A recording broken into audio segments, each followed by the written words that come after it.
nos transportar para antes. Muito antes de vocês usarem as roupas que estão usando. Antes de agir como vocês agem. E antes da sociedade estar organizada do jeito que vocês a conhecem. Onde a humanidade era dispersa em vários bandos, atendiam a outras exigências e eram regidas por outras leis.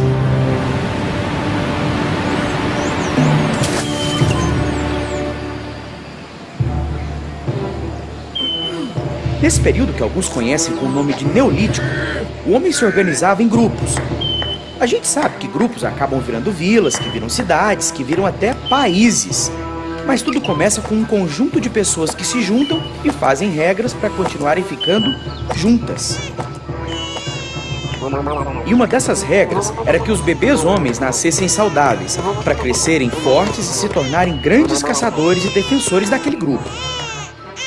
Então, um nascimento significava mais comida e mais segurança para o local.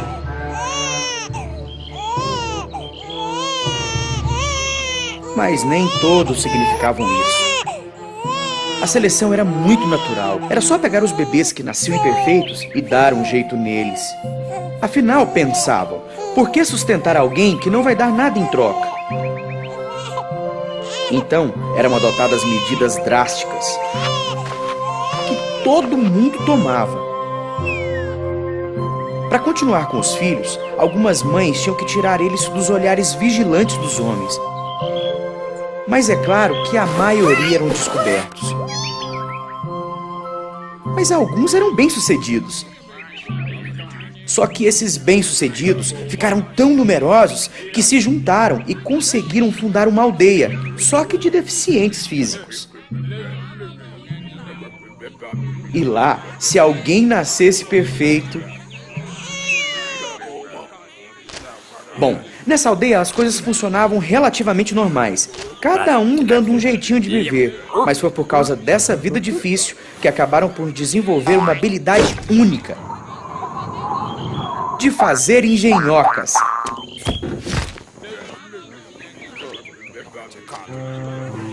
Nesse contexto, nasce uma pessoa que mudaria muitos costumes daquela aldeia.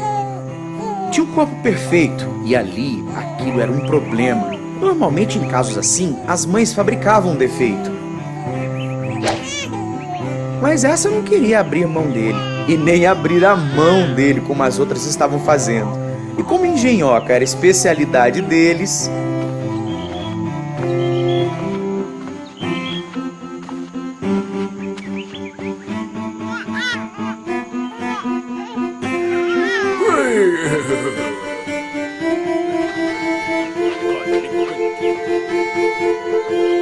Mesmo assim, por segurança, ela encobriu ele.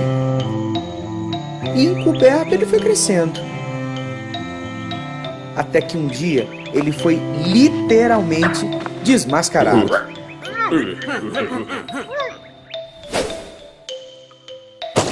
Mas o que parecia ser azar, acabou virando sorte.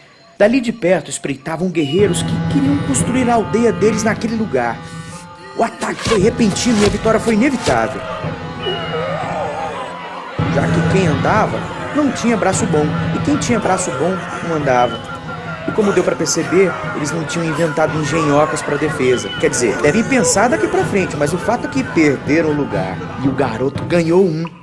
Essa caverna era uma espécie de lixão da aldeia. Tinha um monte de ossos, várias raízes e um mar atrás. O problema é que o mar sempre subia.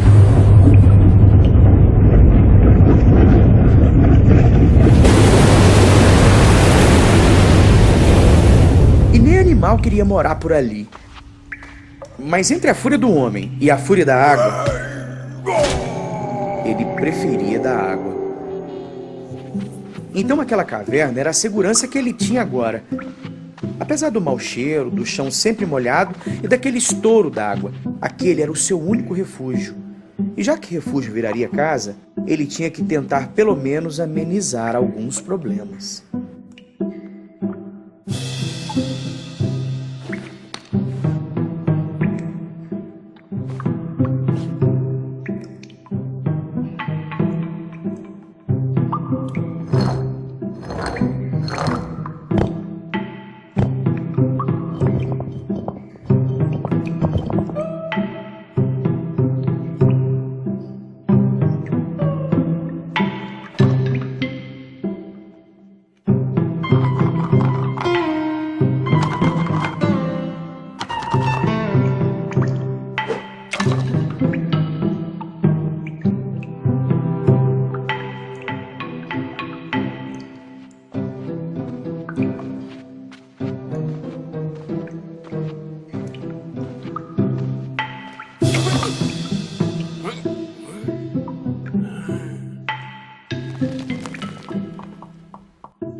Esse emaranhado de raízes virou o projeto de tecido, que virou o protótipo de tecido, que virou o tecido finalmente.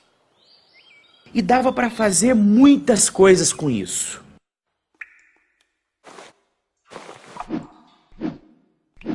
O negócio é que o tecido ficou tão cobiçado que alguns começaram a guardar muito. Mas tinham aqueles que nem sabiam como começar a fazer. Uns tendo, outros não. Uns fazendo, outros não. Cenário perfeito para surgir os ladrões. E se grande era o problema, eficaz tinha que ser a solução.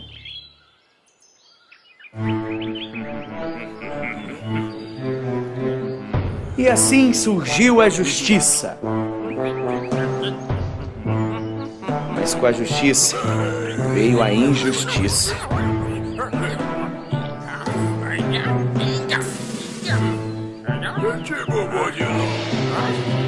Com esse tipo de injustiça veio esse tipo de corrupção.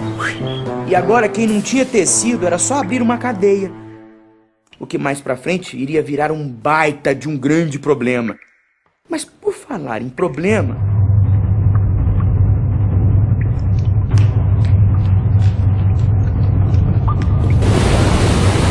ou ele tampava logo aquele buraco, ou não dormiria mais. E se não conseguisse dormir, não teria mais força para continuar arredondando a pedra. Então acabar com aquele problema era inadiável, improrrogável e vital. E com propósitos tão relevantes, nada iria desviar a sua atenção. Nada mesmo.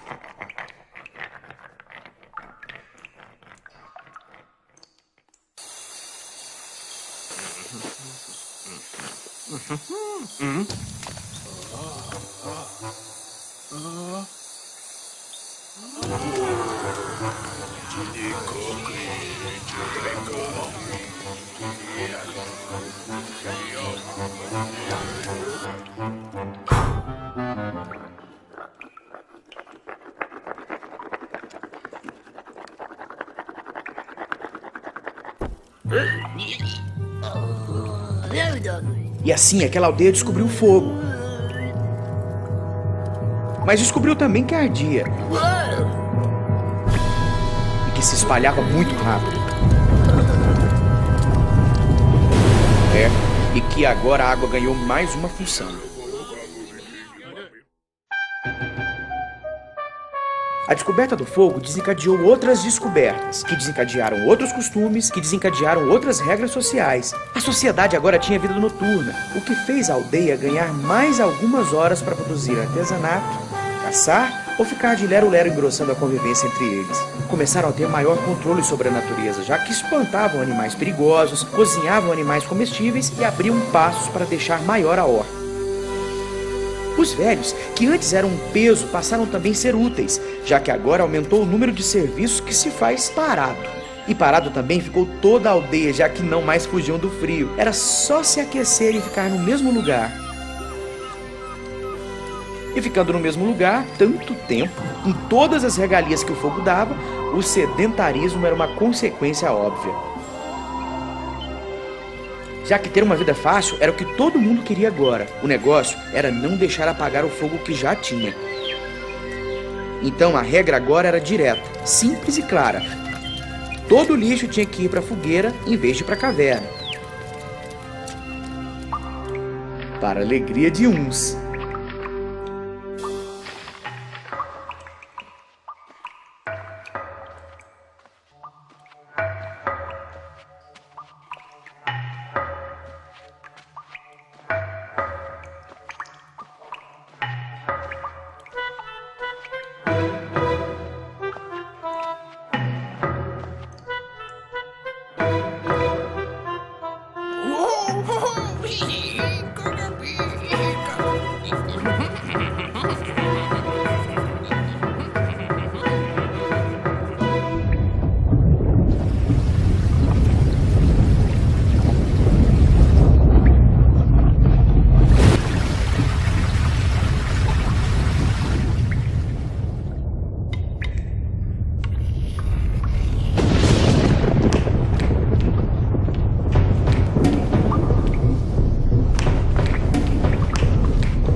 Ok, as coisas daquela caverna podiam servir só para estudiosos, mas Saturno desenhado ali, aí era assunto para todo mundo se interessar.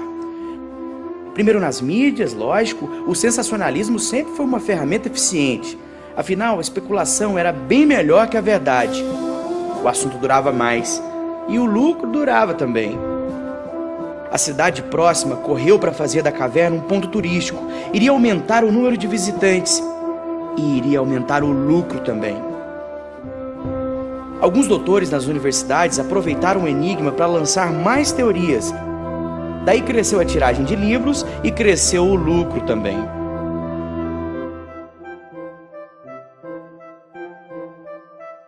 Mas qualquer assunto um dia se esfria. E com tanta gente ganhando com aquilo, era melhor não esfriar.